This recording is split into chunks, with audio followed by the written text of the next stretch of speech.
Welcome to the Slop Temple. We pray this video helps. You start by gathering what matters: a keycap puller, small flat screwdriver, tweezers, and the new retainer clip. Power off the device and place it on a flat, static-free surface so parts won't float away. Now use the keycap puller and lift straight up. Do not twist, that damages the stem.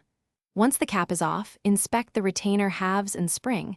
You're looking for broken tabs or misaligned bits so you know which side needs replacement next. You now remove the damaged retainer. Use the small flat screwdriver to gently unhook each broken half from its posts, keeping the orientation in mind so you can replicate it.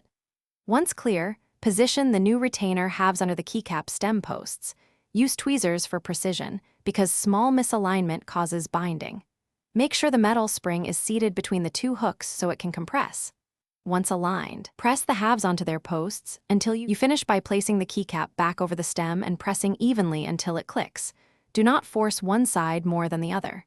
Once seated, press the key several times to assess travel and tactile feel and compare it to neighboring keys so you notice any difference. If the key is loose or binds, make sure the retainer halves are oriented correctly and that the spring is fully seated. If that fails, try swapping halves or reseating the spring.